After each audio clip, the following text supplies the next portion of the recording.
I've been in the TV industry now for close to 20 years.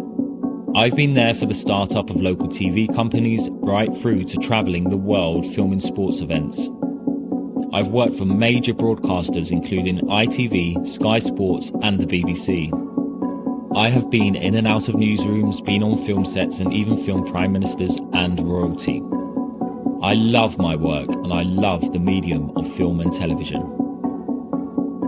However, one thing I've noticed more so now than ever is just how easy it is to manipulate and steer an audience. Through a few simple techniques, your opinion may be swayed, influenced, or even infiltrated. Even now, as a filmmaker, I am trying to hold your attention, keep you watching, and take you, the viewer, on a journey. This journey will help you and me discover just how manipulation can be achieved and answer the question, can we trust our televisions?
Today, people watch television for dozens of hours each week.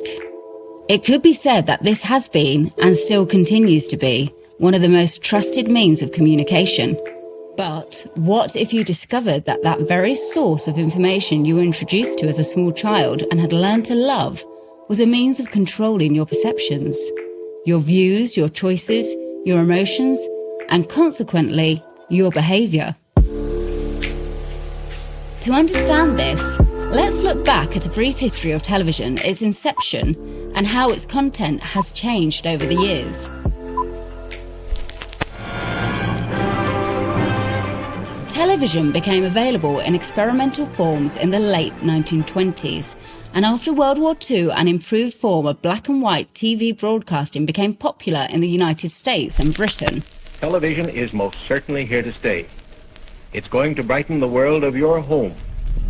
An American scientist, Philo Farnsworth, made the first electronic television system and filed a patent for it that same year. His camera tube design was known as the image dissector.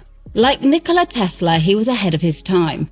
At just 14 years old, he had already established the basic principles of electric television.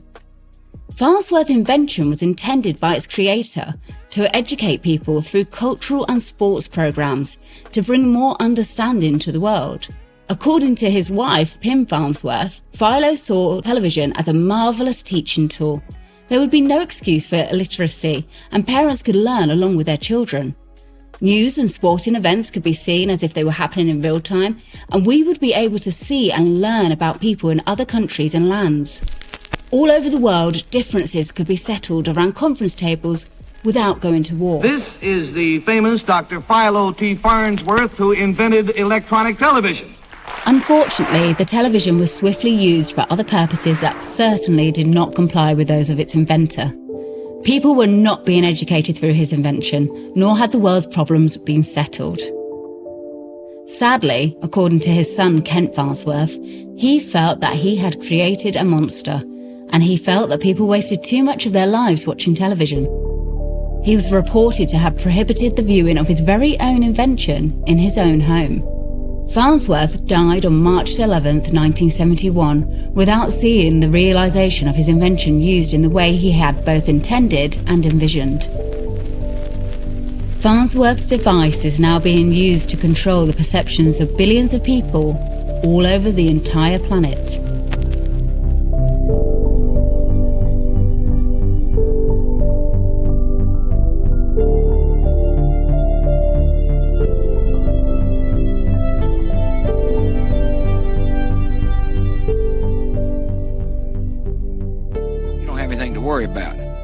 time I've said that.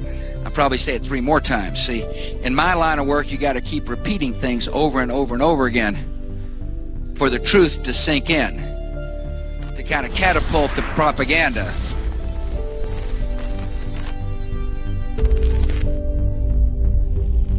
As one of the most ubiquitous and powerful media of the past century, people who are interested in shaping and molding society have known about the utility of television as a medium for conveying messages and shaping public opinion for a long time. It was probably more primitive, more less, shall we say, controlled than it is today, but now they have it off to an absolute fine art. Propaganda is propagating ideas. That's where the word propaganda comes from, and that's what television does. My name's Rob Clark. I'm by trade a financial advisor, but essentially I'm spent the last 15 years researching what really controls the world rather than people we're told.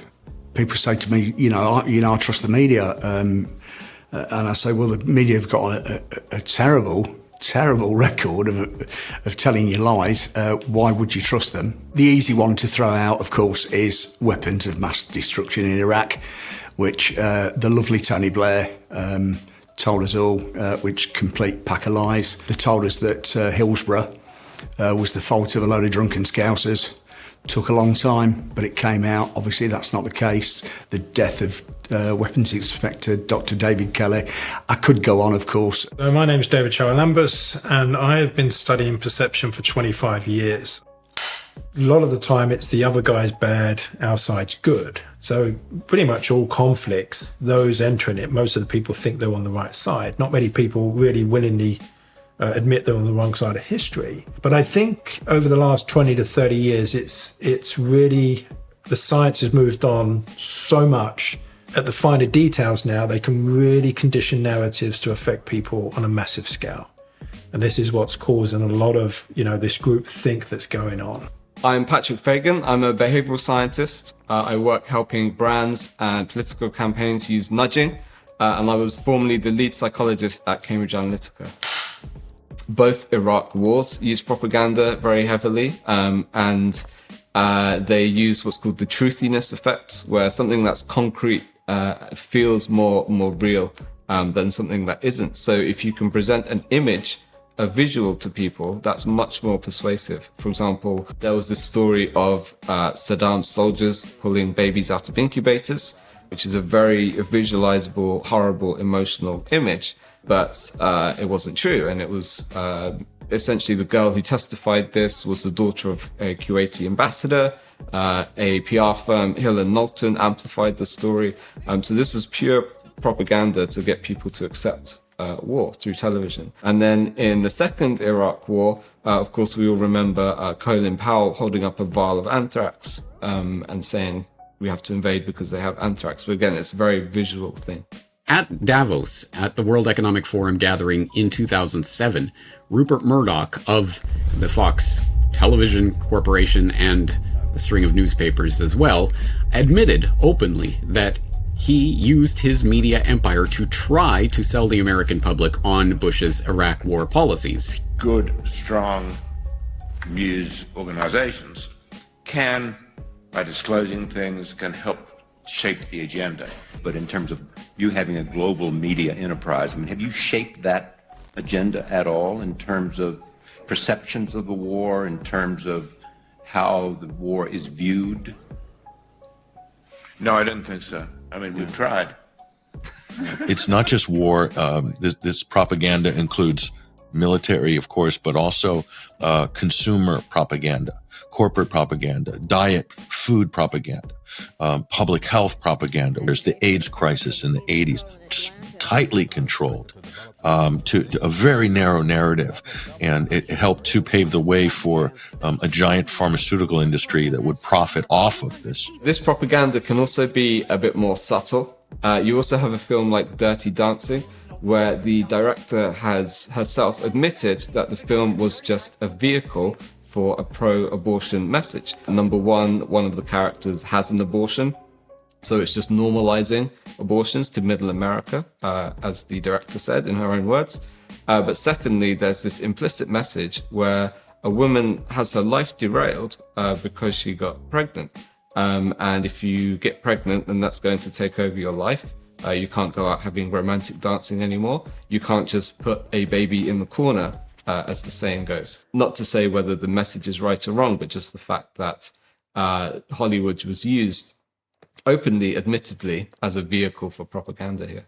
That's the point of propaganda, is to achieve the consensus reality, i.e. what the majority of people think and believe is actually happening, consensus reality. Much more easier to do, I would argue, 20, 30, 40, 50 years ago than it is today.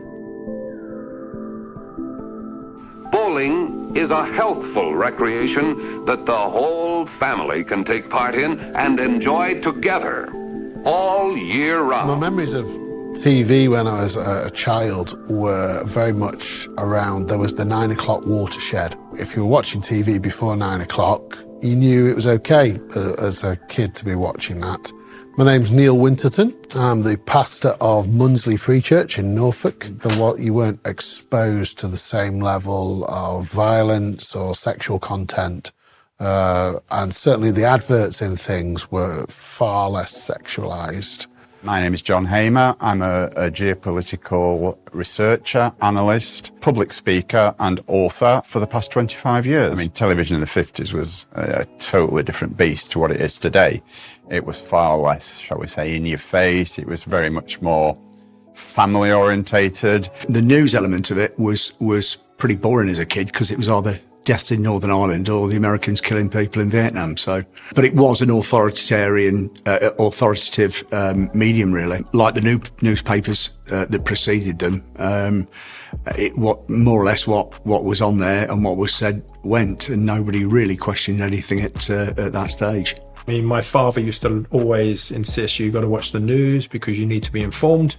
But I think Denzel Washington really summed up recently. He said, if you watch the news, you're misinformed, but if you don't, you're uninformed. So really, it's a bit of a poison chalice now because it is so conditioned. But really growing up, I used to, like many families, particularly dysfunctional ones, we would just sit and watch the TV all night. And of course, that's where we get so many of our impressions about the world. I'm Richie Allen. I've been a journalist since 1998. I produce and present radio programs, and I've done that at pretty much every level in the media industry. The news bulletins were basically a series of stories presented by a presenter who didn't attempt to put any spin on those stories at all. It was objectivity. It was objective presentation of news. It was, here are a series of facts as understood by us, the news team.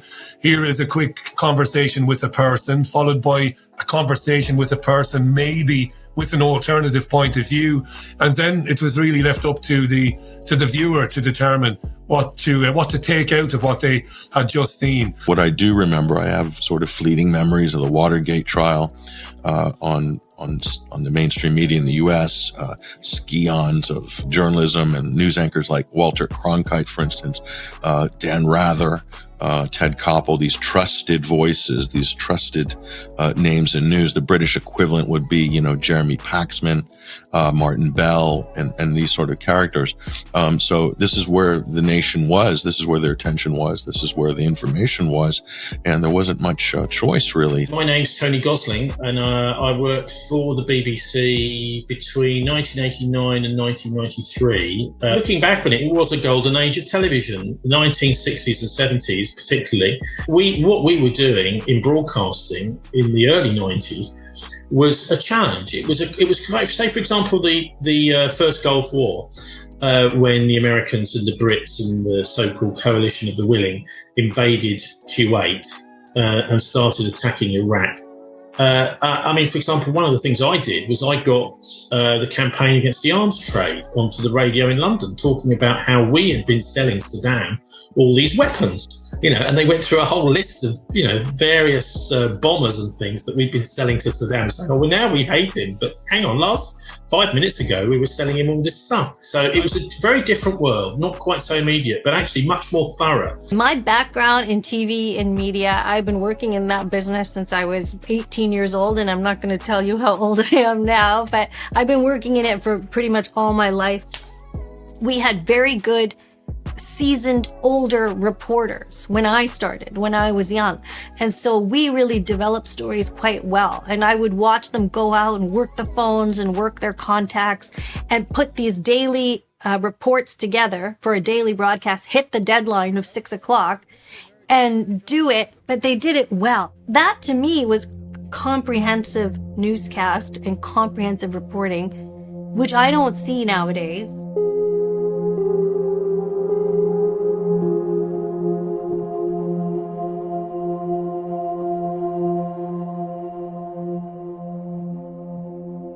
I think when we look at TV now and what the message is that it conveys, it's very alarming.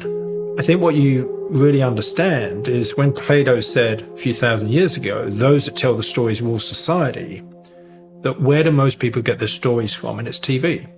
And when you look at what goes on now, particularly sexualization and where this Overton's window is moving, what's acceptable, what's not acceptable, that most TV programs' main characters are completely dysfunctional.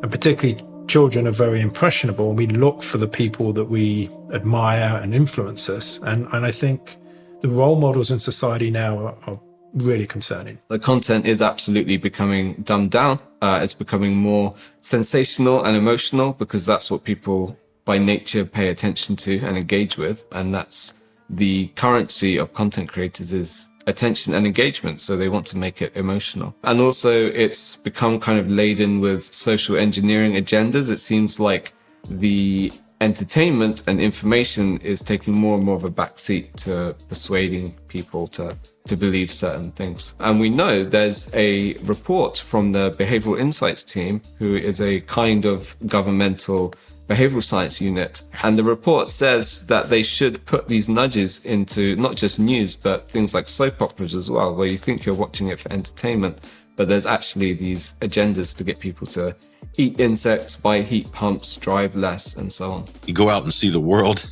and when you go travel or you go visit war zones, and the first thing you'll notice, or I would notice in my limited experience doing that, is that things are moving very slow. The world is much slower, much quieter, a lot more boring, a lot more practical than we're led to believe by all the fireworks that we see.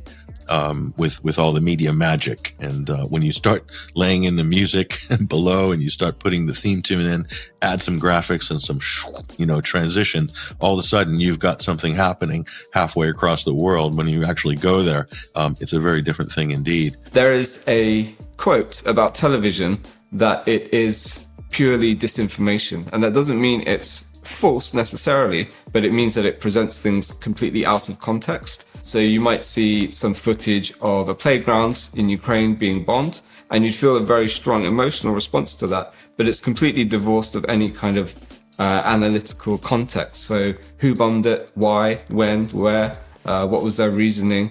There's all this contextual information that's just missing from television. And it's interesting to note that screens, the history of screens is actually covering things up. So to cover up a draft or a fire, it's not to show you things, it's to cover things up. Even when we produce things which are explicitly branded as documentaries, for example, the documentaries are governed by the biases of those who produce it, the story they want to tell about it, as evidenced by, let's say the recent flurry of Netflix content to do with serial killers. You can take a subject that everyone can agree, or everyone might implicitly agree is like negative, and then you can make it something that's one of empathy. You can make a serial killer suddenly have a very empathic backstory where you understand the nature of their crime. Or you can take that serial killer and render it in such a way that it is the most horrific and terrifying and traumatic thing you've ever seen, and the person's explicitly evil. The way that we depict things isn't to do with reality, it's to do with the way that we see them or we want to see them. That's partly why we have stories, is to simulate the way we want to see the world before we act upon the world. So stories aren't meant to be a reflection of reality. They're meant to be a lens to see reality through. They're not reflections, they're lenses. And that's what differentiates a psychological storyteller and a propagandist. Is a psychological storyteller wants people to look inside and reflect, and a propagandist wants people to look outside and comply. So great stories make you look inside. It's not about reality, it's about self-understanding. And bad stories make you look at the world and render a belief about it that will shape your actions and your beliefs about how you should act in relation to society and to the people that govern you in a society.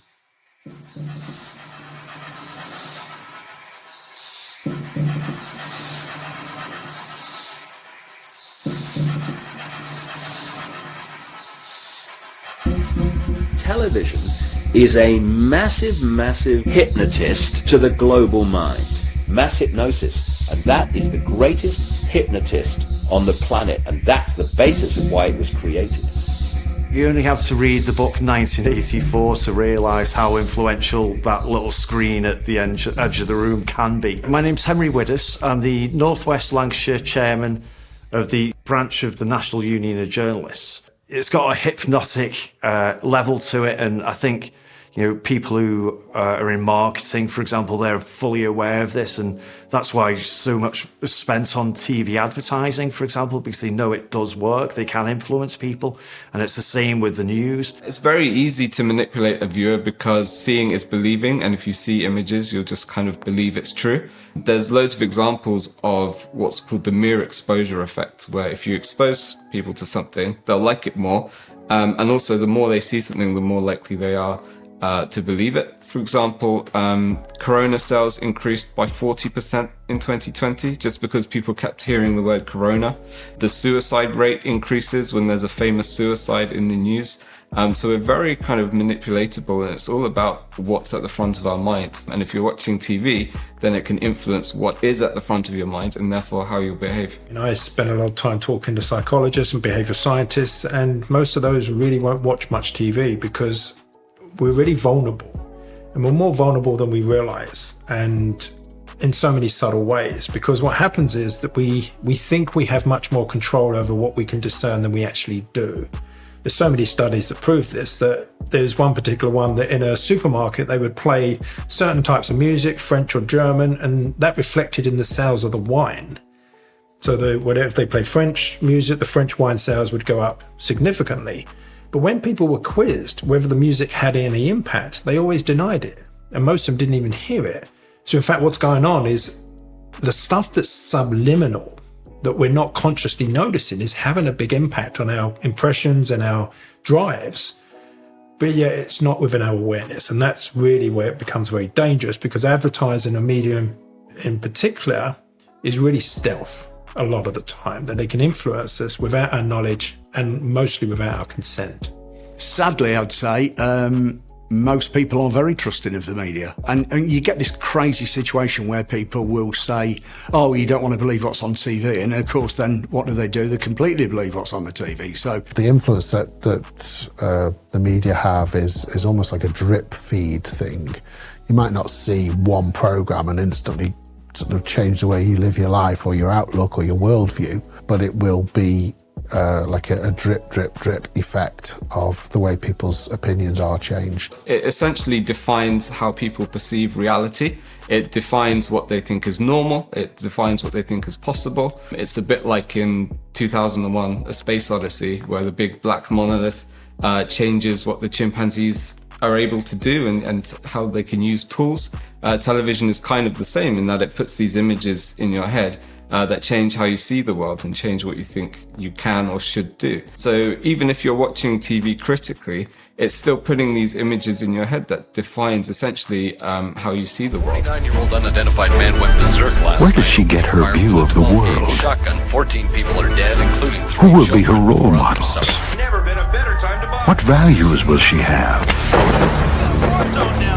Whose child is she?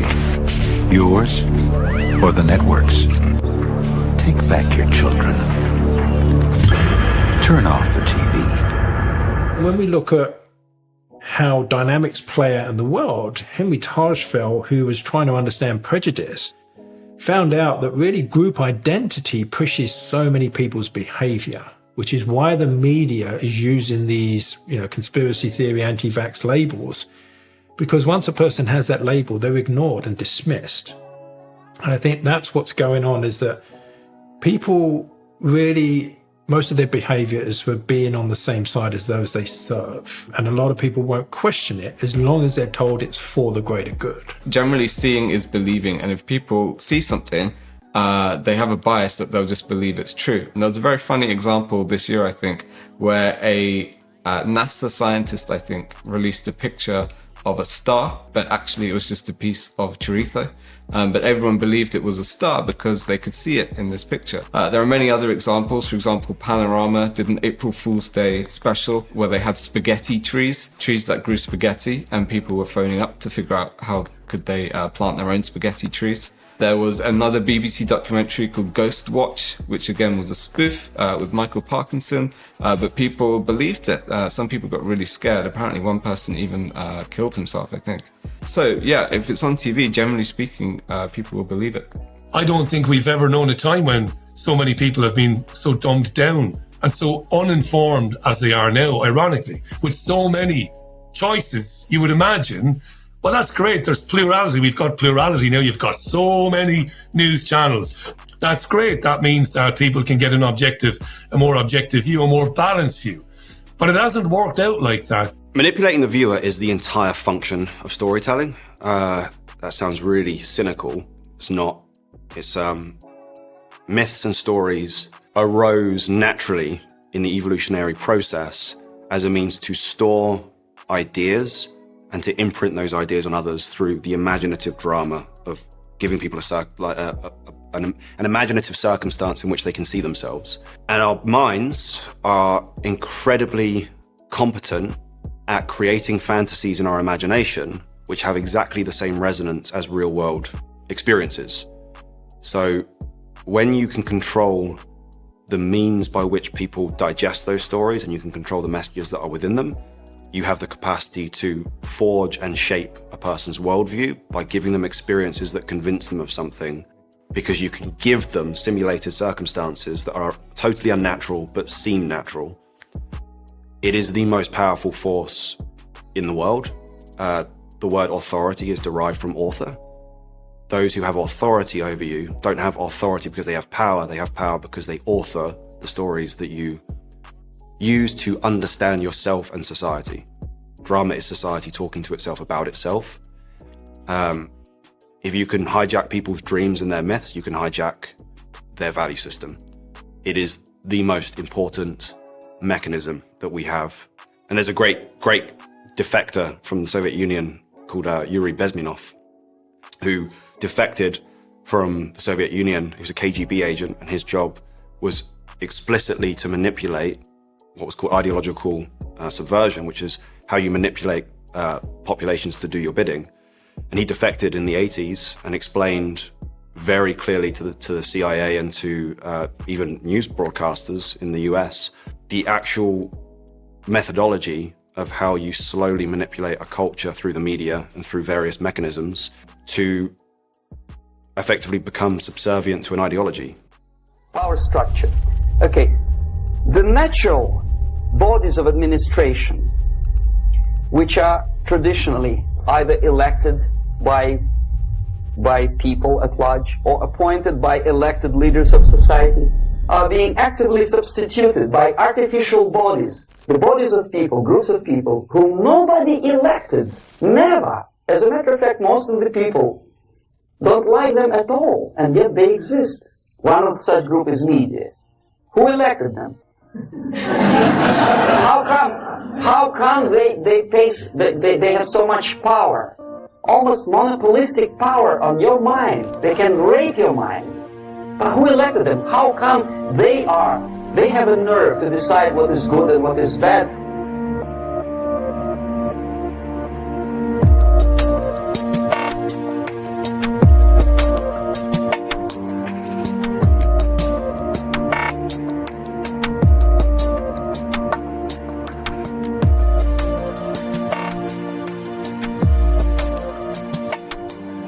So how these techniques work a lot of the time, if you think about you arrive at a field and someone's walked a pathway and the rest of the grass is like 2 foot high, where are you going to go? You're going to go that pathway.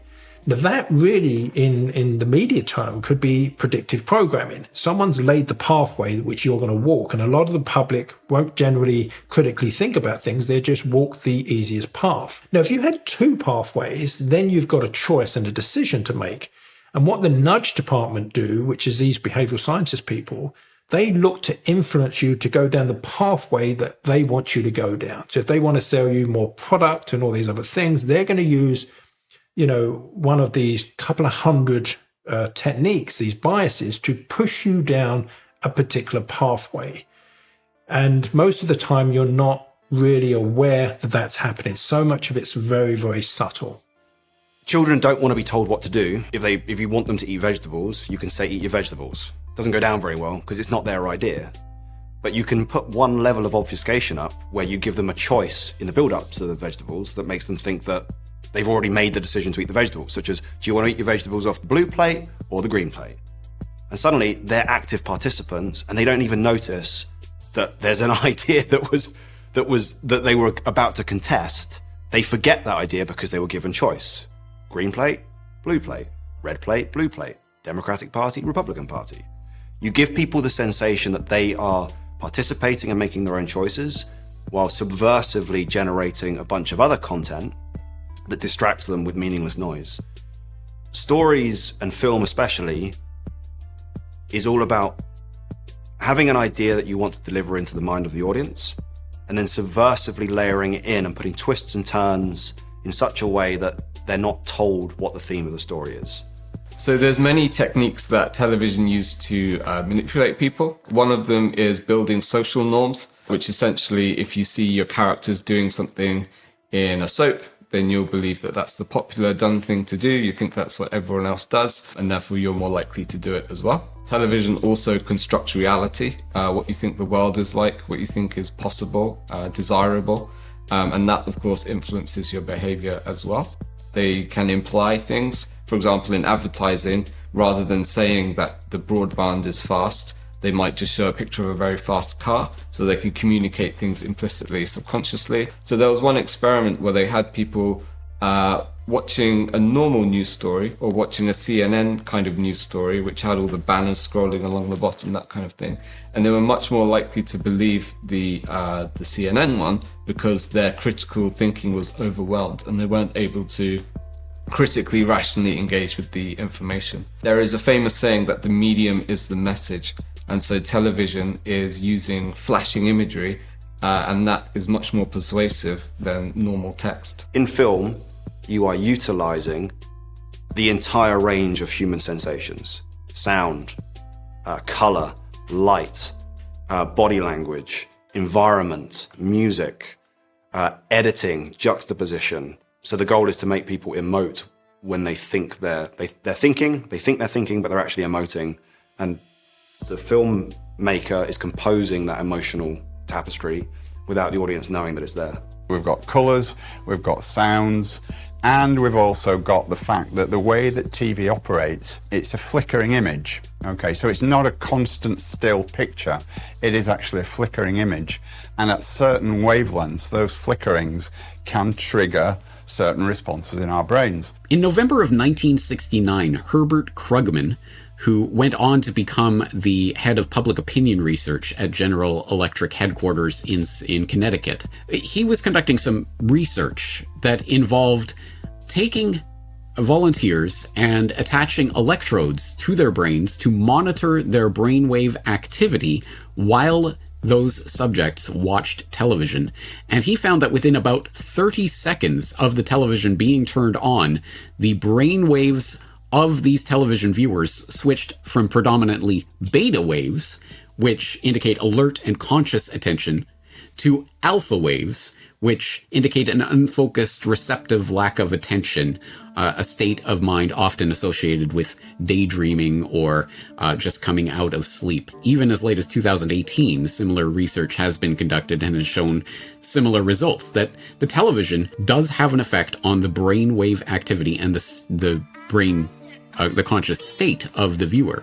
This is the old story about people going to the cinema in 60s, 50s, 60s America. Just before the adverts came on, they slotted in these little single slots of slides, and the message was drink Coke. And of course, when the intervals came, people didn't realise the brain had been hacked, and the Coke sales in the cinema went through the roof. Television advertising pioneers like Tony Schwartz, who wrote, "We are not concerned with getting things across to people as much as out of people. Electronic media are particularly effective tools in this regard because they provide us with direct access to people's minds." There's a saying that media is the juicy piece of meat that distracts the watchdog of the mind. So when something is entertaining and presented in flashing imagery, you engage with it and you don't really think about it, you're distracted by it. And in that way, these messages can kind of get into your subconscious. There was a study I saw recently that found that late night comedy shows, like Stephen Colbert, that kind of thing, are really persuasive because of the humor and the entertaining factor. So you think they're just jokes, you think it's just entertainment, and therefore you're not engaged with it critically. Your critical defenses aren't up, and that's when the messages can get into your subconscious and influence you.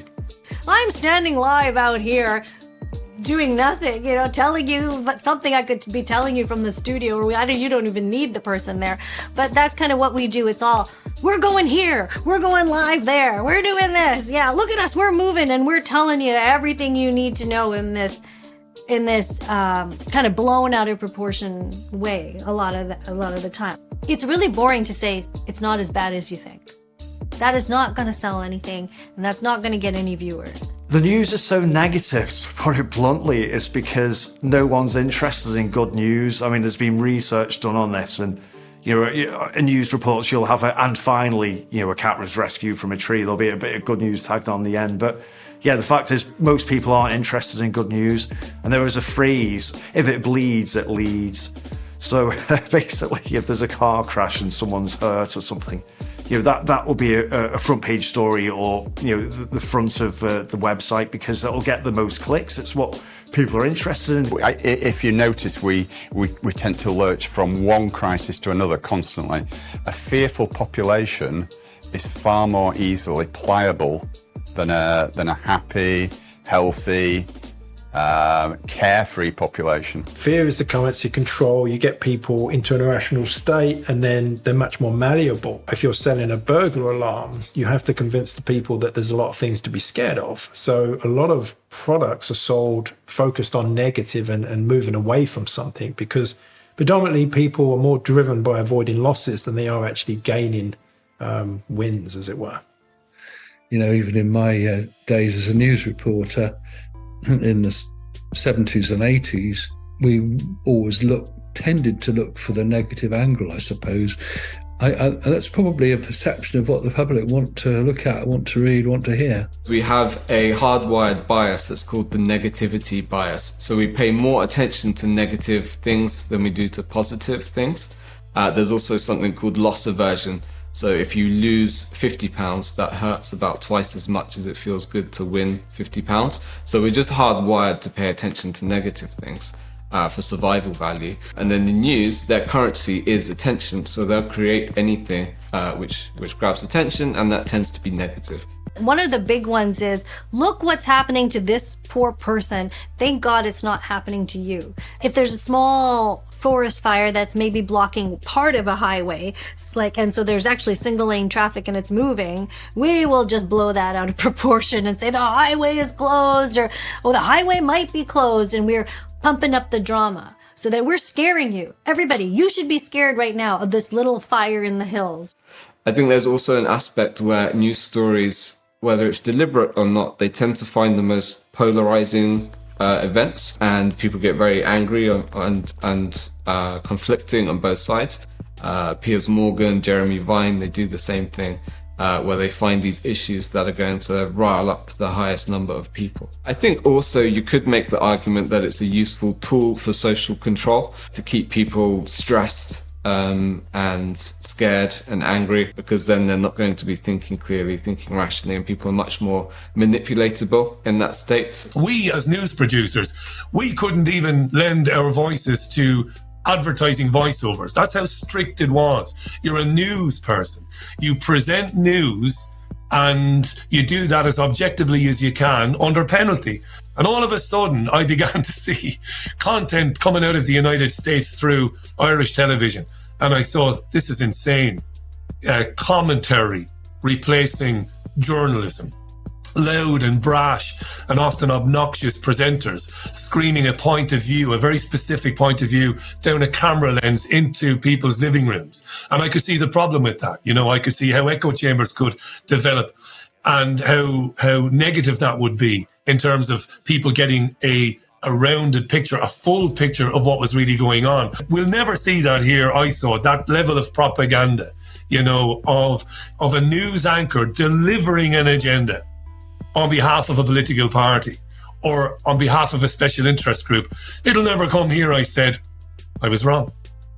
We are all what's known as cognitive misers, which means we have very limited brain power for paying attention to the world, for processing information and for making decisions. And so because of this, there's only a tiny slice of the world we can pay attention to and also think about. And therefore we rely on mental shortcuts called heuristics. And these heuristics are exploited by manipulators to change our behavior. So one of these heuristics, for example, is if something is very popular, we assume it must be good. Another one is if experts tell us to do something, we assume they must know what they're talking about. And because we don't have the time or the brain power to think all of our decisions through carefully, we have to rely on experts to tell us what to do, for example. And television, of course, implies what is popular. It uses experts to push certain agendas. And also, again, we can only pay attention to a very, very, very tiny slice of the world. And television dominates what that slice is. As we know, the biggest mind control technique on the face of the planet is repetition.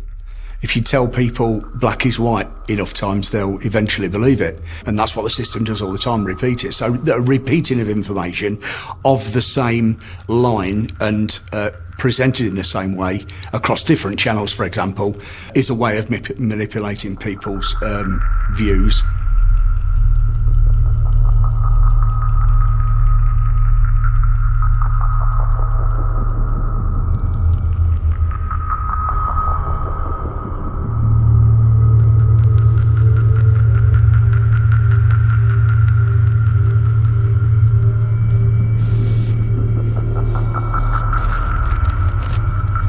In the early 1980s, roughly 50 different companies owned 90% of Western media. By 1992, that number had dropped to less than 24, and in recent years, that same 90% has fallen to just 6 major conglomerates. Although various mergers and layers of external control make this an inexact number, most of the Big 6 hold interests in film production, cable and broadcast television, news, sports, music and online streaming. There's no detective saying that I employ a lot, follow the money. If you want to know about an organisation, you need to know who's putting the money in, not necessarily who's sitting in front of the camera looking at the camera. The corporations massively influence what is on the TV. So if there's going to be a news article that looks at a corporation very unfavourably, that corporation can lean on the TV station and it gets pulled. It's such commonplace now.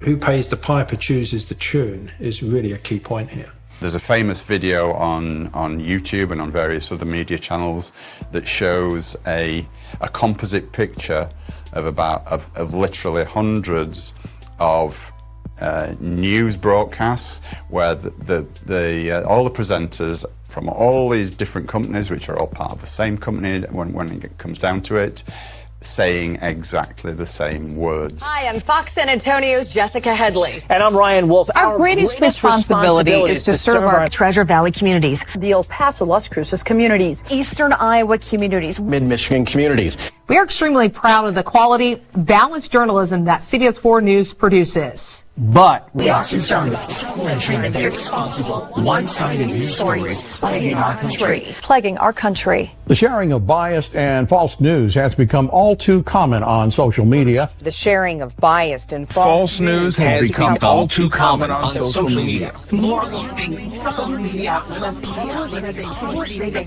simply aren't true without checking facts first. Unfortunately, some members of the media use their platforms to push their own personal bias and agenda to control. This is extremely dangerous to our democracy. This is extremely dangerous to our democracy. This is extremely dangerous to our democracy. This is extremely dangerous to our democracy. This is extremely dangerous to our democracy. Pretty much most people have experienced the last couple of years where they've brought up a topic or asked a question, and a lot of the time the reply is, oh, if that was true, I'd see it on the news. And of course, that's not strictly true. And there is a great journalist in the US, Shara Atkinson, who's written a book called Slanted. And she worked at CBS for 20 years, award-winning journalist. And she discusses a case of the Boeing company where a couple of employees at Boeing had approached her and said that the safety department were cutting corners. And she did a big expose. The report was due to go out, I think, on the Monday. And then, of course, the corporation lent on CBS and they pulled the story. So effectively, big corporations with their weight and their advertising dollars now can actually really effectively show and shut down news articles. And they did this. And in fact, a couple of years after, a few planes crashed, as a result, attributed to those safety oversights. And this is the problem we have, is that people think that the media is reporting what's going on in the world. But when you only have 5 companies and they are huge corporations, they effectively really decide what we get to see. So we don't see everything. We see a small frame of reality. Every commercial station in the country now is likely to be owned by global media or by Bauer Media. And that's devastating for plurality, for a balanced opinion, for a diversity of opinion. So that's what the corporatization of the media has led to. It's led to the death of debate. It has helped the transition from journalism to commentary. It's been terrible. I don't know how many people know that the Gates Foundation is among the 10 biggest donors to the BBC. And there's also putting quite a lot of money into, for example, The Guardian. So you just say, well, if you're in charge of those organisations and you're getting a decent amount of funding from an organisation that's very actively supporting certain agendas, how can you be impartial? It effectively ends up being a way to just do corporate announcements for big companies that want to make money, dressed up as news and a news bulletin. Say, for example, with one of the national newspapers, it was always a sharing of its space between advertisers and news articles written by journalists. Well, now what we've got is increasingly articles being written by Google, not by a journalist, by a computer. AI starting to write articles. But also the influence of the advertisers has become paramount. Many of these companies, like The Guardian, for example, are in massive amounts of debt. So they've just got to do X, Y, and Z, whatever they're told. Otherwise, the advertisers pull the adverts. So you end up really with, what is it, a load of articles with adverts around it, or is it really just adverts with friendly articles that don't challenge the advertisers around the adverts? And the same, of course, is true with television. Is increasingly, the advertisers don't want to advertise on next to a program which is controversial or maybe has a go at one of the advertisers. So the TV people just steer clear. It's a form of self-censorship. I mean, that's what pays our salaries. That's what helps keep us on the air. And we do not bite the hand that feeds us, right? Now it's all just gone to heck lately, right? Because the Liberal government has given newspaper, radio, television in Canada $600 million, if not more, I think. I think the CBC gets more in funding. But now, you don't criticize the government because the government pays you? We don't get that. That's not cool. That's not journalism. President, earlier this year you told us you had ordered your administration to cease and desist on payments to journalists to promote your agenda. You cited the need for ethical concerns and the need for a bright line between the press and the government. Your administration continues to make the use of video news releases, which are prepackaged news stories sent to television stations, fully aware that some or many of these stations will air them without any disclaimer that they are produced by the government. Does it raise ethical questions about the use of government money to produce stories about the government that wind up being aired with no disclosure that they were produced by the government? There is a Justice Department opinion that says these pieces are within the law so long as they're based upon facts, not advocacy. This has been a long-standing practice of the federal government to use these types of videos. Is every single reporter and every single journalist and every single editor working for these organizations in on a conspiracy to cover up the truth? I think not. I think the point of a large organization is that you do not need to own every single cook and bottle washer in order to control the kitchen. You just have to control the master chef. So in the media case, if the editor or some of the people at the top writing the checks for the corporation want something talked about or do not want something talked about, they can convey that down the line. What's developed is a kind of groupthink amongst journalists that they know that there's a whole load of stuff increasingly almost every day that they can't talk about.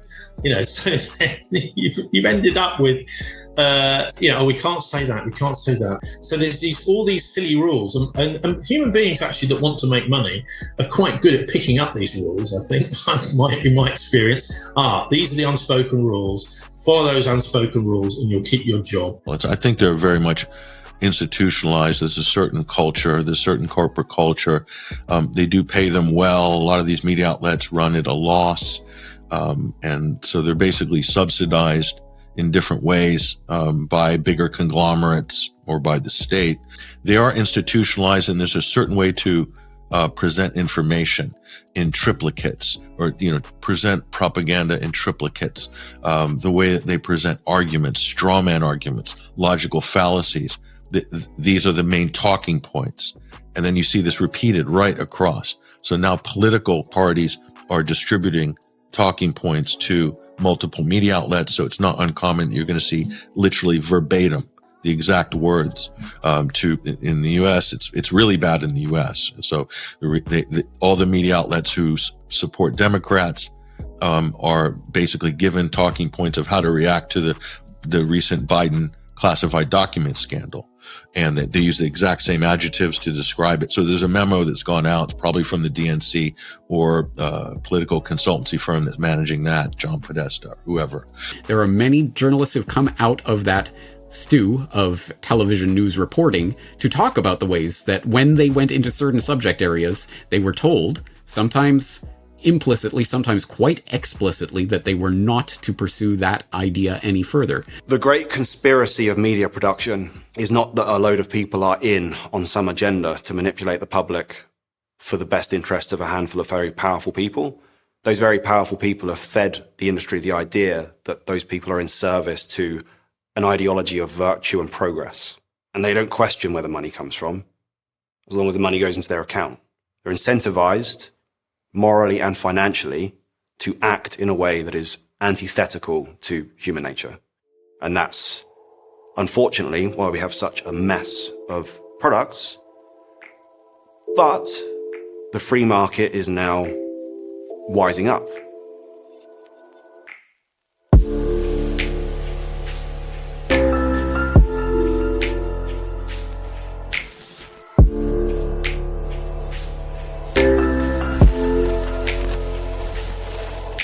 So, what is the future of TV, news, the media?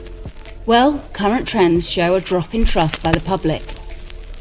The 2023 Edelman Trust Barometer Global Report showed a weakening level of trust in the media over time. The Ofcom Communications Market Report 2022 shows a continued decline in TV audiences. The Reuters Digital News Report 2022 has longitudinal data showing decreasing TV audiences and active news avoidance for some markets and audience groups. The Broadcasters Audience Research Board has weekly data on the most watched programmes in the UK, with low figures for the main broadcasters. These sources on media trends clearly demonstrate falling consumption habits, audience fragmentation, and falling trust. They have lost our trust. And I don't think they're ever going to earn it back. And I think so public opinion in Canada about the news, we are struggling. Canadians are struggling. They are the creators of their own demise. I've just recently attended a press association webinar where they were discussing trust in the media, and it's sort of dropped off massively from 2013 to 2022. The people surveyed, I think 46% of them said that they now actively avoid the news because it's so bad, and it's about some, global subjects like COVID, Ukraine, the cost of living crisis, where they can do nothing about it. They're powerless, and just hearing it being bombarded by it, it can send them into a depression and give them anxieties. I think a lot of people are waking up to a problem with the message they're receiving through their TV screens and through their news channels, because there's just been a gradual but accelerating dislocation between what people have been told is happening in the world and what they can see with their own eyes is happening with the world. Part of any awakening of any society or group or community or family over the course of any period in history, the awakening comes from the realization that the authorities you thought you could trust in are not on your side. The younger you go in the generations, the less and less you'll find people actually watching TV. It's really people above a certain age, or the lion's share of the viewership of something like the BBC or ITV or Channel 4. I think people lost trust in them because a lot of the journalists don't have the freedom to report and exercise their journalist qualifications and their expertise. And I think that's becoming very apparent now. And this is why lots of new media is springing up, and it's really about who can you trust. I feel that that is the one positive, that the independent, the new media is really coming up and something to be reckoned with.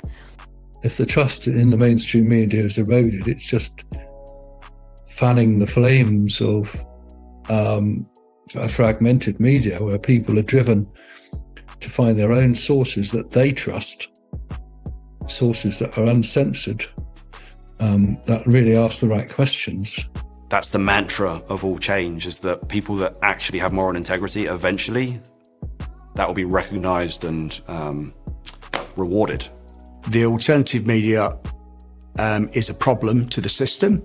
Mainstream media wants that shut down. So what you'll see, I think, in the future is more and more and more efforts to do that, regulate the internet and force alternative media away, with a view to the alternative information that this system does not want circulated widely, won't be circulated. Censorship is going to increase, I think, in the future. If we think that we've seen censorship on television in the last 2 to 3 years, I think it's going to become even more apparent. The censorship is going to become even more obvious. I think the online harms bill, which is going through the UK Parliament at the moment, is going to have a big impact on how television does what television does. I think you're going to see more mergers and acquisitions, more consolidation, but at the same time, more fragmentation. So they've been able to buy the front page of YouTube, buy Google search, first 10 pages, all mainstream now. First 20 pages, all mainstream. In fact, alternative website sources expunged from Google searching for all intents and purposes. And that's the search engine that 95% of the planet use. So it's a crisis in terms of narrative management, because people are now, the difference is the readers are now going to become, as the tools are ubiquitous and available to everybody, and there's more choice, There's going to be more proactivity as people, share information, or they know where to find information. The trust, the gravity, center of gravity on trust is moving away from the corporate or state mainstream media. There's also a rising prominence of YouTube pundits and people like Joe Rogan, who's not a journalist, but will comment on things going on or what the media are saying after the fact. So he's sort of a pundit talking about punditry. So that's also a big trend. But I think from the mainstream, you're going to see more crazy propaganda, more gaudy, low-grade entertainment, more vapid. And I just think that's just the nature of any institution in decline. What's now happening is the free market is beginning to be bored of being force-fed this content, and they're looking for alternative platforms, and that completely disempowers the existing power structure, because the financiers are controlling these media companies and they're trying to force an agenda down people's throats. But eventually people get tired, they don't tune in. And then you're left holding a very expensive media company with no subscribers. We're seeing the pivot. Even the heads of these companies now, just out of survival, are like, okay, people don't want to watch this woke stuff anymore. They know the numbers, they've got the data sets. They make this woke stuff, no one tunes in. It's scary. It's scary. People think, they see on their interface, they'll see some new woke film come up or series. And because it's on their dashboard, they'll think it's because everyone's watching it. It's not. It's because it's been forced onto the dashboard, even though there's no data backing it up. The majority of viewers look at it and go, is that about a man being pregnant? Nah, I'll go and watch something else. But it stays up on the dashboard as if the free market selected it to be there, as if it's trending. But of course, that's not what's happening. And the data speaks for itself, which is why now traditional values are beginning to come back into vogue. Recent surveys have shown that Americans spend as much as 13 hours a day in various forms of media, whether that be textual, printed media, or more likely audio media or visual media. But people are spending almost all of their waking life in mediated reality now, as opposed to the real world outside. And I think some people are going to get more and more plugged into this screen-based world, metaverse and so on, whereas others will gradually drift away from it. They pause their notifications, they reduce their screen time and so on. So in terms of the future of TV, I think you're going to see a lot more conscious, careful use of it among some people, whereas a lot more investment and immersion into it from others. There's going to be a renaissance soon where people are so sick and tired of swallowing the same old things, the regurgitations, the Star Wars spin-offs, the Avengers 12, Iron Man 17. People are tired, they're getting fatigued. Creatives are tired, they're getting fatigued. And there will come a point where the creatives just go, I just want to make something else, and I can actually do it. And I think that we're going to see at some point something akin to the 70s film scene, where you had loads of very experimental auteurs. I think that we're getting to a point now where the grip of the empire is losing its grip. And I think that individual creativity is going to have a renaissance in the next 5 to 10 years.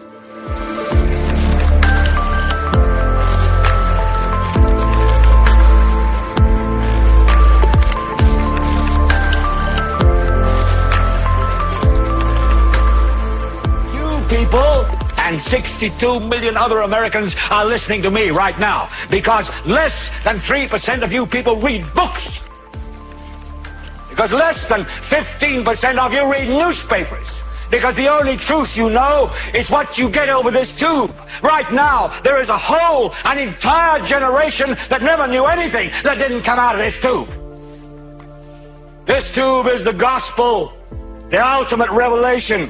This tube can make or break presidents, popes, prime ministers. This tube is the most awesome goddamn force in the whole godless world. And woe is us if it ever falls into the hands of the wrong people. And when the 12th largest company in the world controls the most awesome goddamn propaganda force in the whole godless world, who knows what shit will be peddled for truth on this network? Listen to me. Television is not the truth. Television is a goddamn amusement park. Television is a circus, a carnival, a traveling troupe of acrobats, storytellers, dancers, singers, jugglers, sideshow freaks, lion tamers, and football players. We're in the boredom-killing business. So if you want the truth, go to yourselves, because that's the only place you're ever going to find any real truth. But man, you're never going to get any truth from us. We'll tell you anything you want to hear. We lie like hell. We'll tell you any shit you want to hear. Deal in illusions, man. None of it is true. But you people sit there day after day, night after night, all ages, colors, creeds. We're all you know. You're beginning to believe the illusions we're spinning here. You're beginning to think that the tube is reality and that your own lives are unreal. You do whatever the tube tells you. You dress like the tube. You eat like the tube. You raise your children like the tube. You even think like the tube. This is mass madness, you maniacs. In God's name, you people are the real thing. We are the illusion.